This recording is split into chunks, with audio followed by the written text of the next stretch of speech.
Era casi medianoche cuando decidí tomar la carretera Federal 57 hacia San Luis Potosí. Había terminado mi turno en la maquiladora de Saltillo y necesitaba llegar a casa de mi madre antes del amanecer. El Suru del 98 había sido fiel compañero durante años, pero esa noche algo se sentía diferente en el aire del desierto. La radio tocaba música norteña cuando pasé el último Oxxo iluminado antes de adentrarte en la oscuridad total. Las montañas se alzaban como sombras gigantescas a ambos lados de la carretera, y solo mis faros cortaban la negrura que se extendía infinitamente hacia adelante. El velocímetro marcaba 90 km por hora, velocidad prudente para una carretera que conocía como la palma de mi mano. Fue entonces cuando la vi por primera vez en el espejo retrovisor. Una luz lejana que se acercaba desde atrás, moviéndose mucho más rápido de lo normal. Al principio pensé que sería uno de esos tráileres que viajan de noche, transportando mercancía hacia la frontera. Pero cuando la luz se hizo más grande, noté algo extraño. No parpadeaba como los faros normales, sino que mantenía una intensidad constante y antinatural.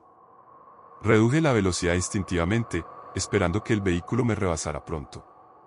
Pero la luz se mantuvo exactamente a la misma distancia, como si hubiera ajustado su velocidad a la mía. Durante varios kilómetros mantuvimos esa extraña danza, yo frenando gradualmente y esa presencia siguiéndome a la distancia exacta, sin acercarse ni alejarse un centímetro. La temperatura del motor comenzó a subir sin razón aparente.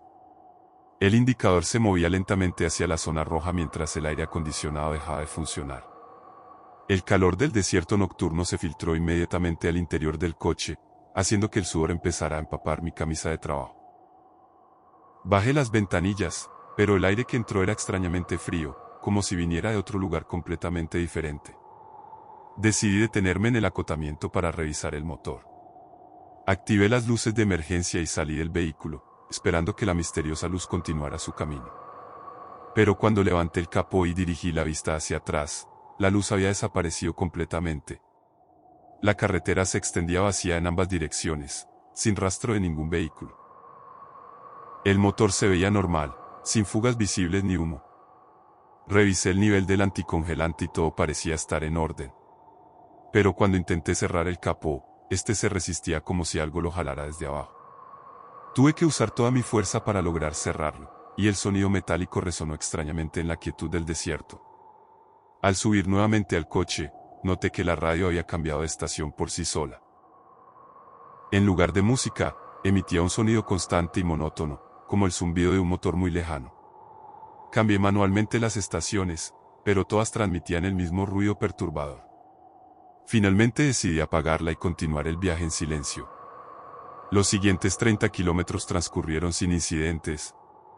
La carretera serpentea suavemente entre cerros bajos cubiertos de matorral, y algunas luces lejanas de ranchos dispersos proporcionaban cierto consuelo. Pero cuando llegué al tramo más solitario, cerca del poblado de Vanegas, la luz reapareció en mi espejo retrovisor. Esta vez estaba mucho más cerca, tanto que pude distinguir que no se trataba de faros convencionales. Era una luz blanca y difusa que parecía flotar a unos 2 metros del suelo, moviéndose con una suavidad antinatural que desafiaba las leyes de la física. No había sonido de motor, no había silueta de vehículo, solo esa presencia luminosa que me seguía implacablemente. Aceleré hasta 120 km por hora, una velocidad peligrosa para esas curvas, pero la luz mantuvo la distancia exacta. Frené bruscamente hasta 40 kilómetros, y la luz se ajustó inmediatamente a mi nueva velocidad. Era como si estuviera conectada a mi vehículo por algún mecanismo invisible e incomprensible. El combustible comenzó a agotarse más rápido de lo normal. El indicador bajaba visiblemente cada pocos minutos, como si algo estuviera drenando la gasolina directamente del tanque. Calculé que no llegaría a la siguiente gasolinera si continuaba a ese ritmo. La angustia se apoderó de mí al darme cuenta de que podría quedarme varado en medio de la nada con esa cosa siguiendo. Fue entonces cuando recordé las historias que contaba mi abuelo sobre los caminos del desierto. Hablaba de luces que seguían a los viajeros nocturnos, de presencias que se alimentaban del miedo y la desesperación de quienes se aventuraban solos por las carreteras más remotas. Siempre pensé que eran cuentos para asustar niños, pero esa noche comencé a entender que tal vez contenían algo de verdad. Decidí intentar una estrategia diferente. En lugar de acelerar o frenar, mantuve una velocidad constante de 80 km por hora y comencé a rezar en voz alta, repitiendo las oraciones que me había enseñado mi madre en la infancia. Extrañamente, esto pareció tener algún efecto. La luz comenzó a fluctuar ligeramente, como si perdiera intensidad. Pasé junto a un pequeño santuario en el lado derecho de la carretera, uno de esos altares improvisados que la gente construye para recordar accidentes fatales. Sin pensarlo dos veces, me persigné con la mano derecha mientras mantenía la izquierda firme en el volante. En ese momento, la luz del espejo retrovisor se desvaneció gradualmente hasta desaparecer por completo. El resto del viaje transcurrió normalmente. El motor recuperó su temperatura normal, la radio volvió a funcionar correctamente, y el combustible dejó de consumirse a esa velocidad anormal. Llegué a casa de mi madre justo cuando el sol comenzaba a aparecer en el horizonte, pintando las montañas de tonos dorados y rosados.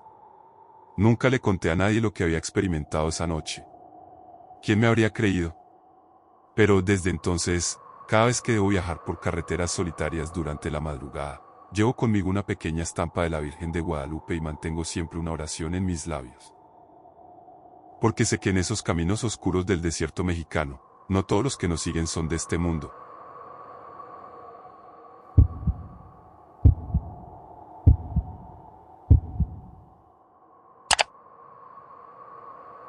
Regresaba de Salamanca hacia Madrid por la 6 cuando decidí tomar la salida hacia Ávila para evitar las horas que habían estado complicando el tráfico durante semanas. Era una decisión que tomaría muchas veces durante mis viajes de trabajo, pero esa noche de octubre terminaría siendo la experiencia más perturbadora de mi vida. Mi Seat León del 2015 llevaba casi 200.000 kilómetros en el odómetro, pero funcionaba perfectamente. Había salido de la reunión comercial más tarde de lo previsto, cerca de las 11 de la noche, y calculaba llegar a mi piso de Chamberí antes de la 1 de la madrugada. La radio de Cope acompañaba mi viaje con el programa nocturno de deportes cuando dejé atrás las últimas luces de los pueblos segovianos. La carretera N-110 serpentea entre los montes que separan Castilla y León de Madrid. Es una ruta secundaria que conozco bien, con curvas cerradas y subidas pronunciadas que requieren concentración, especialmente durante la noche. Los faros xenón de León iluminaban perfectamente el asfalto húmedo por la ligera llovizna que había comenzado a caer.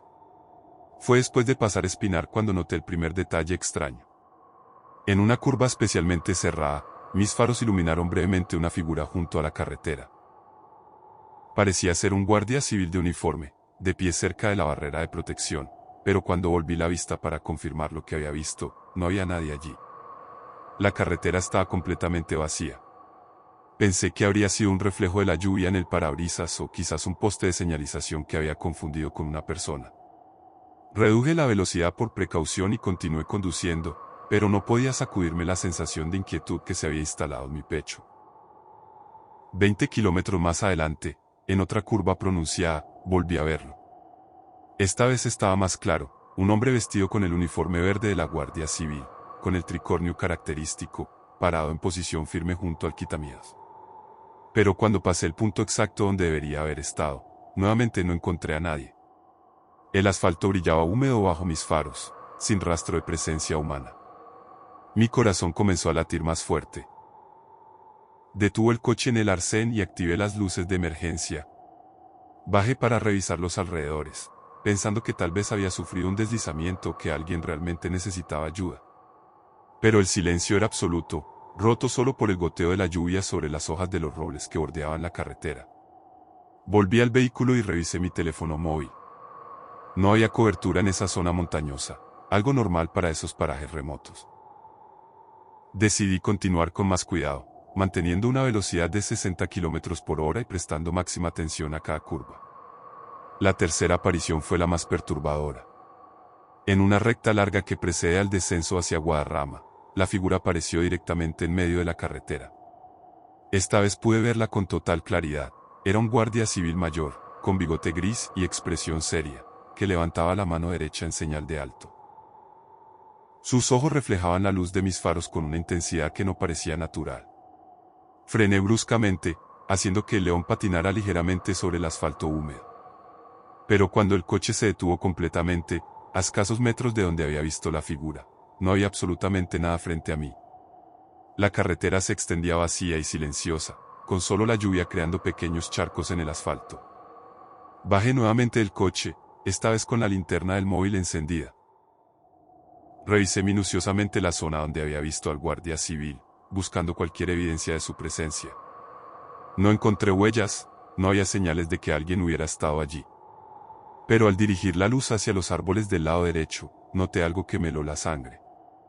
Entre los matorrales, apenas visible bajo la lluvia, había una pequeña cruz de madera medio podrida y una placa de metal oxidada. Me acerqué y pude leer las palabras grabadas: Sargento Manuel Herrera García. Guardia Civil. 1962 a 1987, aquí perdió la vida en acto de servicio. Las fechas no mentían. Era el 25 aniversario exacto del accidente. Había muerto un 15 de octubre, y esa noche era precisamente 15 de octubre de 2012. Un escalofrío recorrió mi espina dorsal al darme cuenta de la coincidencia. Regresé al coche con las manos temblorosas. Ya no era solo miedo lo que sentía, sino una mezcla de respeto y comprensión que no podía explicar con palabras. Arranqué el motor y continué el viaje, pero ahora con una perspectiva completamente diferente de lo que estaba experimentando. Durante los siguientes 30 kilómetros, el sargento Herrera apareció 2 veces más. Pero ya no me asustaba. En cada aparición, simplemente me señalaba con la mano hacia el lado correcto de la carretera, como advirtiendo de algún peligro invisible.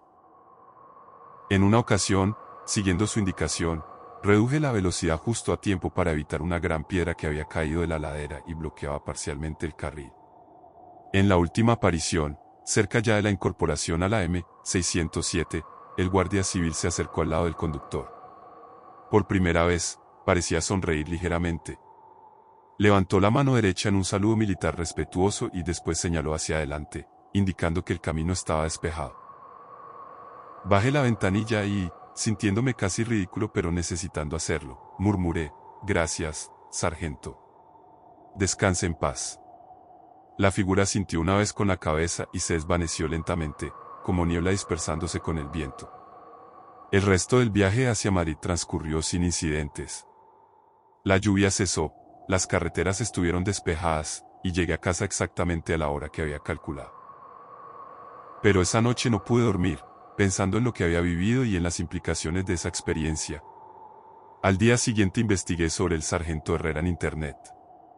Descubrí que había muerto en un accidente mientras perseguía a unos contrabandistas por esas mismas curvas de la N110. Su coche patrulla había derrapado en una noche lluviosa similar y había caído por un barranco. Los periódicos de la época lo describían como un hombre ejemplar, dedicado completamente a proteger a los ciudadanos. Desde entonces, cada vez que paso por esa ruta, me detengo unos minutos en el lugar donde está su pequeño memorial. Dejo algunas flores cuando puedo, y siempre le dedico unas palabras de agradecimiento. Porque esa noche aprendí que algunos guardianes continúan protegiendo nuestros caminos incluso después de la muerte, velando por la seguridad de quienes transitan por las carreteras solitarias de España.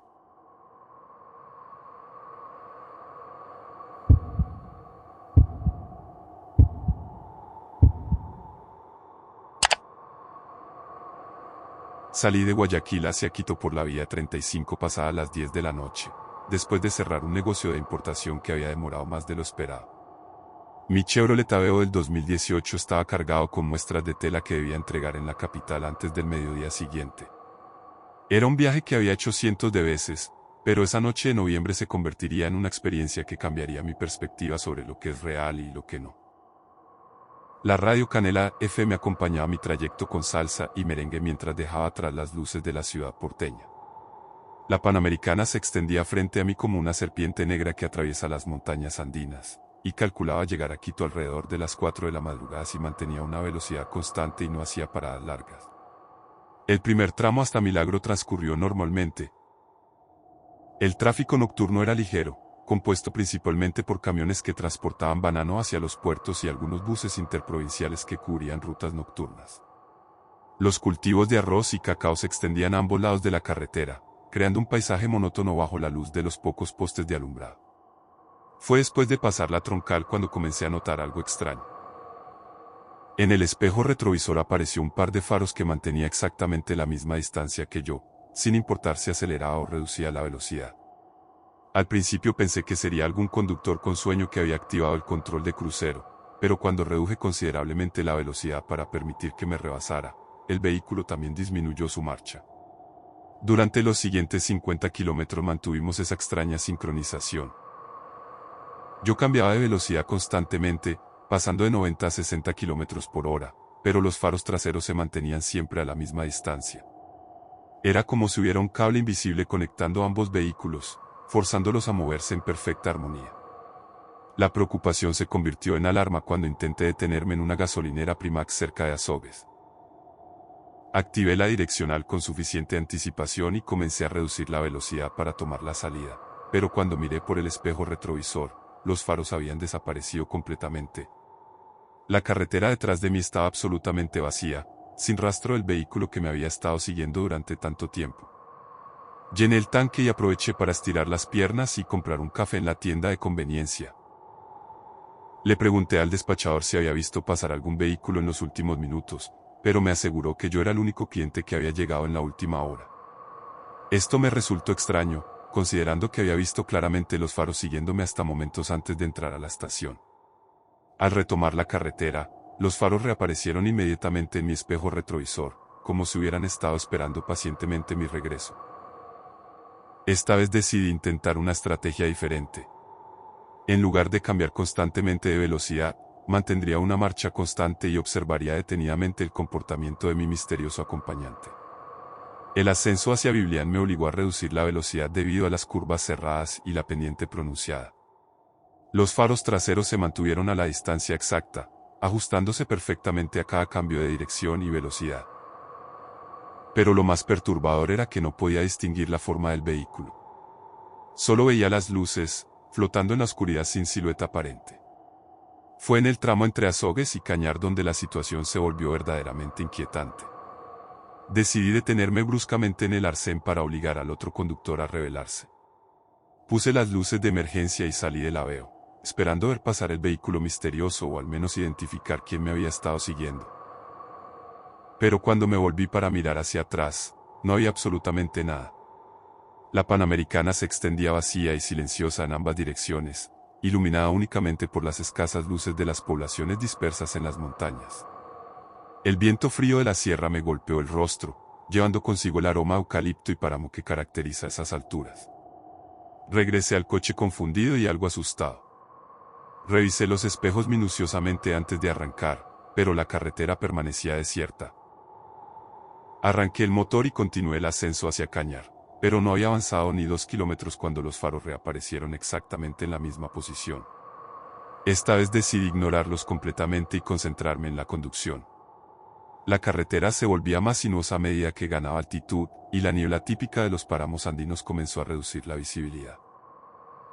Los faros de mi perseguidor fantasmal se desvanecían y reaparecían entre las nubes bajas, creando un efecto hipnótico que me obligaba a mantener la máxima concentración. Cerca de Tambo, la situación tomó un giro completamente inesperado. Los faros que me habían estado siguiendo de repente se acercaron mucho más y comenzaron a parpadear de manera rítmica, como si trataran de comunicar algún mensaje. Al principio pensé que sería algún código de emergencia, pero el patrón era demasiado regular y repetitivo para ser casual. Fue entonces cuando noté algo que me heló la sangre. En una recta larga, pude ver claramente que los faros no tocaban el suelo. Flotaban aproximadamente a 1 metro de altura sobre el asfalto, moviéndose con una fluidez que desafiaba todas las leyes de la física. No había sonido de motor, no había contacto con la carretera, solo esas 2 luces brillantes deslizándose silenciosamente por la Panamericana. Mi corazón comenzó a latir tan fuerte que podía escucharlo sobre el ruido del motor. Aceleré hasta 110 kilómetros por hora, una velocidad peligrosa para esas curvas de montaña, pero las luces se mantuvieron a la misma distancia sin ningún esfuerzo aparente. Era como si el concepto de velocidad no tuviera significado para esa presencia. Recordé las historias que contaba mi abuela sobre los espíritus que habitaban las carreteras andinas.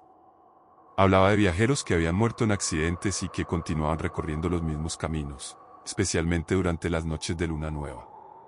Siempre había descartado esas historias como supersticiones campesinas, pero esa noche comencé a reconsiderar mi escepticismo. En una curva especialmente cerrada cerca de Suscal, los faros se acercaron tanto que pude sentir una extraña calidez en la parte trasera del cuello, como si alguien estuviera respirando cerca de mí. Bajé la velocidad instintivamente y fue entonces cuando escuché algo que me dejó paralizado. Una voz muy tenue que parecía venir del interior mismo del coche, susurrando palabras en quichua que no podía entender. El resto del viaje hacia Quito transcurrió en un estado de alerta máxima. Los faros continuaron siguiéndome hasta las afueras de la capital, donde gradualmente se desvanecieron entre las luces de la ciudad. Llegué a mi destino completamente agotado, no solo por las 8 horas de conducción, sino por la tensión psicológica de esa experiencia inexplicable. Nunca pude encontrar una explicación racional para lo que viví esa noche en la Panamericana. Pero desde entonces, cada vez que debo hacer ese viaje nocturno, llevo conmigo una pequeña imagen del Señor de los Milagros y mantengo encendida la radio todo el tiempo.